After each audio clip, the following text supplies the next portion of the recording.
इससे पहले कि आप अपने घर में सोलर लगाएं, आपको ये 4 नंबर्स जरूर कैलकुलेट करने चाहिए। ये वो नंबर्स हैं जिससे डिसाइड होता है कि आपका सोलर रियलिटी में एक स्मार्ट इन्वेस्टमेंट होगा या फिर आप सोलर लगाने के बाद भी बड़े बिल भरते रहेंगे। ज्यादातर लोग जो अपने घर में सोलर लगाना चाहते हैं उनके पास पूरी इंफॉर्मेशन नहीं होती, जिसकी वजह से ना तो उनका इलेक्ट्रिसिटी बिल कम हो पाता है और ना ही वो बेनिफिट्स मिल पाते हैं जो कि आपका रूफटॉप सोलर आपको दे सकता है। इसलिए आज की वीडियो में हम इन 4 नंबर्स को कवर करने वाले हैं। हम देखेंगे कि कौन से हैं वो 4 नंबर्स, ये नंबर्स इतने इंपॉर्टेंट क्यों हैं और इनको आप कैसे कैलकुलेट कर सकते हो। तो चलिए इस वीडियो को स्टार्ट करते हैं, लेकिन उससे पहले इस वीडियो को लाइक एंड शेयर कर लीजिए। इसके अलावा चैनल को सब्सक्राइब भी कर लीजिए। चलिए सबसे इंपॉर्टेंट नंबर से स्टार्ट करते हैं और वो है आपका सोलर सिस्टम का साइज। आपके घर में कितने किलोवाट का रूफटॉप सोलर सिस्टम लगेगा,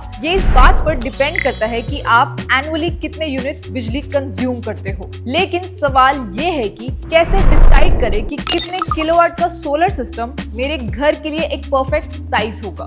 कुछ लोग 1-2 महीने के यूनिट्स कंजम्पशन देकर डिसीजन ले लेते हैं, पर ये बिल्कुल गलत तरीका है और आपको मुश्किल में डाल सकता है, क्योंकि गर्मियों में आप ज्यादा बिजली यूज करते हो और विंटर्स में कम। ऐसे में बेस्ट अप्रोच ये है कि आप पिछले 12 महीने में सारे मंथ्स के यूनिट कंजम्पशंस को ऐड करो। अब 1 किलोवाट का सोलर सिस्टम साल भर में 1400 से 1450 यूनिट्स बिजली बनाता है, तो इस हिसाब से 3 किलोवाट का सोलर सिस्टम बनाएगा 4200 से 4350 यूनिट्स। 5 किलोवाट सिस्टम 7000 से 7250 यूनिट्स और 10 किलोवाट का सोलर सिस्टम 14000 से 14500 यूनिट्स बिजली बनाएगा। लेकिन जनरेशन हर जगह, हर शहर में और हर छत पे सेम नहीं होती। आपका सोलर सिस्टम कितने यूनिट्स बनाएगा ये काफी सारे फैक्टर्स पर डिपेंड करता है, जैसे कि धूप कितनी है, आपका शहर कौन सा है, पैनल टाइप, पैनल की एफिशिएंसी, शैडो कैसी है, पैनल का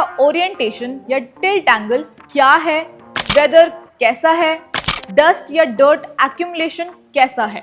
लेकिन ऑन एन एवरेज आप 1 किलोवाट का 1400 टू 1450 यूनिट्स जनरेशन मानकर चल सकते हो। इस चीज को देखते हुए आप अपनी बिजली की कंजम्पशन के अकॉर्डिंग कैलकुलेट कर सकते हैं कि आपके लिए कौन सा साइज बेस्ट रहेगा। अब जब आपने कैलकुलेट कर लिया है कि किस साइज का सोलर सिस्टम परफेक्ट होगा, तो अब हम बात करेंगे एक ऐसे नंबर की जो डिसाइड करेगा कि आप अपने छत पे सोलर लगवा पाओगे कि नहीं, और वो नंबर है शैडो फ्री रूफटॉप एरिया। ये वो एरिया होता है जहां पर आपका सोलर सिस्टम लगेगा। ज्यादातर लोग समझते हैं कि उनकी पूरी रूफ सोलर लगवाने के लिए फिट है, पर ये समझना इम्पोर्टेंट है कि रूफ का सिर्फ वो हिस्सा जहां शैडो नहीं आती, आपको सिर्फ उस हिस्से में रूफटॉप सोलर लगवाना चाहिए। शैडो फ्री एरिया वो होता है जहां पर दिन भर में मैक्सिमम टाइम अनऑब्स्ट्रक्टेड सनलाइट आती है, यानी कि आसपास की इमारत, वाटर टैंक, ममटी या कोई टेलीकॉम के टावर से आपकी छत पे शैडो नहीं बन रही, क्योंकि शैडो सोलर का दुश्मन है और अगर आपके रूफटॉप सोलर पर शैडो गिरता है तो वो उसकी पावर जनरेशन घटा देता है। इसलिए शैडो फ्री एरिया बहुत जरूरी है। लेकिन इसे कैलकुलेट कैसे करें, तो देखिए 1 किलोवाट का सिस्टम लगाने के लिए 80 स्क्वायर फीट की शैडो फ्री स्पेस की जरूरत होती है।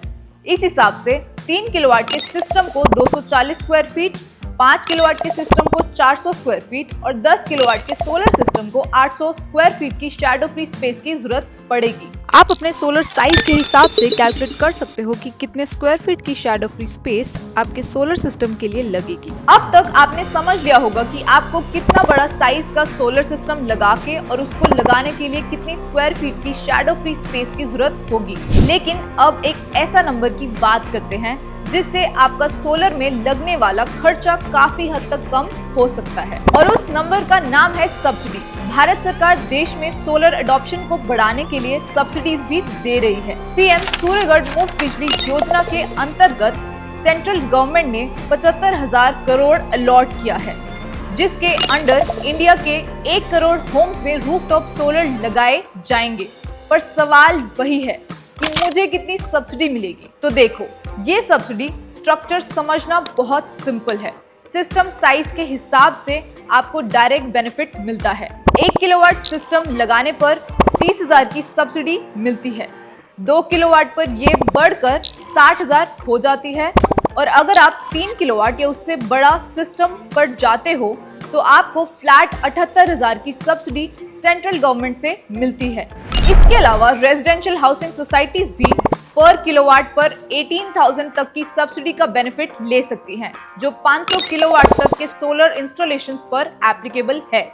यानी टोटल प्रोजेक्ट कॉस्ट में 90 लाख तक की सेविंग पॉसिबल है, जो सोसाइटीज के लिए सोलर को अडॉप्ट करना काफी आसान और फाइनेंशियली वायबल बना देता है। साथ ही स्पेशल कैटेगरी स्टेट्स जैसे Uttarakhand, Himachal Pradesh, Jammu and Kashmir, north east states और आइलैंड रीजन्स में लगभग 10% एक्स्ट्रा सेंट्रल सब्सिडी भी मिलती है। इस हिसाब से 1 किलोवाट पर 33,000, 2 किलोवाट पर 66,000 और 3 किलोवाट के उससे बड़े सिस्टम्स पर फिक्स्ड 85,800 की सेंट्रल सब्सिडी भी मिलती है। लेकिन यहाँ पर चीजें खत्म नहीं होती, क्योंकि अगर आप अपनी सेविंग्स को और बूस्ट करना चाहते हो तो स्टेट सब्सिडी भी एक बड़ा एडवांटेज बन सकती है। जैसे अगर आप दिल्ली या यूपी में रहते हो और आपने घर की छत पे 3 किलोवाट या उससे ऊपर का सिस्टम लगाते हो तो आपको फिक्स्ड 30,000 तक की एडिशनल स्टेट सब्सिडी भी मिल सकती है।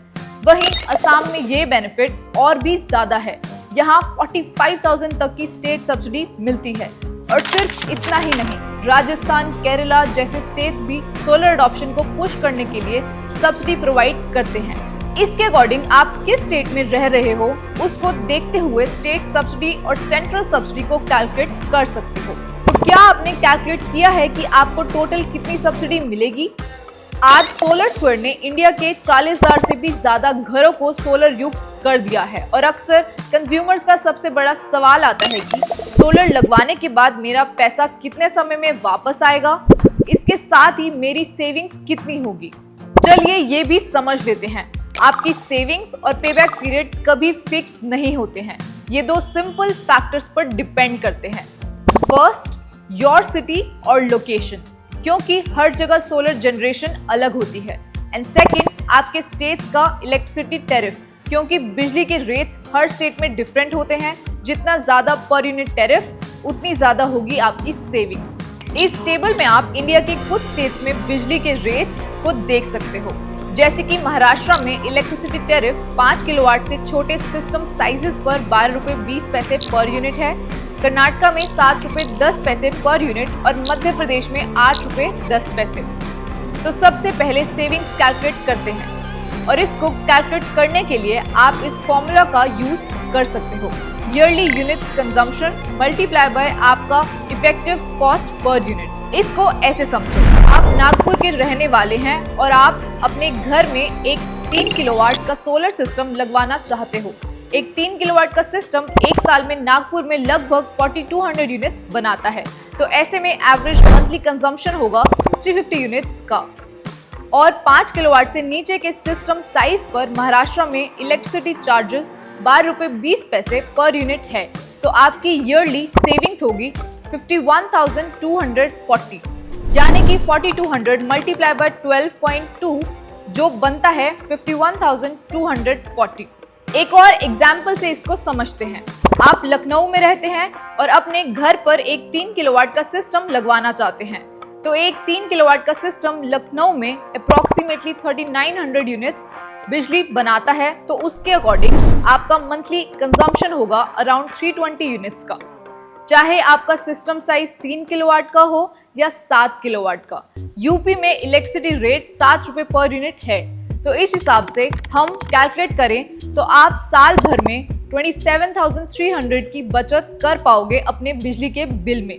फिर आता है पे बैक पीरियड, यानी आपका पैसा कितने टाइम में वापस आएगा। इसका सिंपल फॉर्मूला है net system cost divided by annual savings, यानी कि आपके सोलर लगवाने का कॉस्ट डिवाइडेड बाय आपकी एक साल की सेविंग्स। चलिए इसको भी एक एग्जाम्पल से समझते हैं। नागपुर में 3 किलोवाट के सिस्टम का सब्सिडी के बाद का स्टार्टिंग प्राइस है 1,55,000। तो 1,55,000 डिवाइडेड बाय 51,240 गिव्स 3.02, यानी सिर्फ 3 साल में आप अपना पूरा खर्चा निकाल लोगे। वहीं अगर हम लखनऊ में एक 3 किलोवाट सिस्टम का पेबैक पीरियड देखें तो वहां पर सब्सिडी के बाद एक 3 किलोवाट का सिस्टम का स्टार्टिंग प्राइस लगभग 1,25,000 का है, क्योंकि यूपी में 30,000 तक की स्टेट सब्सिडी भी मिलती है 3 किलोवाट या उससे बड़े साइज के सिस्टम पर। ऐसे में लखनऊ में आपका पेबैक पीरियड होगा 4.5 से 5 साल का। कैलकुलेशन बनता है 1,25,000 divided by 27,300 is equal to 4.57 years. Nagpur में पेबैक पीरियड कम है क्योंकि महाराष्ट्र में इलेक्ट्रिसिटी रेट्स ज्यादा है। वहीं लखनऊ में आपको अपना पूरा खर्चा निकालने में ज्यादा समय लग रहा है क्योंकि यूपी में बिजली सस्ती है, लेकिन पेबैक पीरियड भले ही 1 से 2 साल से लंबा क्यों ना हो, सोलर एक 25 साल का इन्वेस्टमेंट है तो आपको और 20 सालों तक सेविंग्स देता रहेगा। और जब बात आती है 25 साल की टोटल सेविंग्स की, तो एक इम्पॉर्टेंट चीज लोग अक्सर मिस कर देते हैं और वो है ये कि बिजली के रेट्स हर साल बढ़ते रहते हैं। इंडिया में बिजली हर साल अप्रोक्सीमेटली 3% से बढ़ती है, जिस वजह से आपकी सेविंग्स भी धीरे धीरे बढ़ती रहती हैं। इसके अलावा आपका सोलर सिस्टम हर साल 0.6% से डिग्रेड होता है। तो इस हिसाब से अगर हम नागपुर में ही देखें तो एक 3 किलोवाट के सिस्टम पर 25 साल में आप 16.5 लाख की बचत कर सकते हो और लखनऊ में आप 25 साल में 8.7 लाख से भी ज्यादा बचा लोगे। तो अगर वीडियो को समराइज करें तो ये थे वो 4 नंबर्स जो आपको जरूर कैलकुलेट करने चाहिए अगर आप अपने घर में सोलर लगवाना चाहते हैं। फर्स्ट, किस साइज का सोलर सिस्टम आपके घर में लगेगा। सेकंड, उस सिस्टम को लगाने के लिए आपके छत पे कितनी शैडो फ्री स्पेस है। थर्ड, सोलर सिस्टम का प्राइस सब्सिडी के बाद कितना पड़ेगा। एंड लास्ट, आपकी सेविंग्स कितनी होगी और कितने समय में आप अपना पूरा खर्चा निकाल पाओगे। तो अगर आप रूफटॉप सोलर लगवाने के लिए कन्विंस्ड हैं तो आप सोलर स्क्वायर के साथ एक फ्री कंसल्टेशन बुक कर सकते हैं। इसकी लिंक आपको वीडियो के डिस्क्रिप्शन और पिन कमेंट में मिल जाएगी।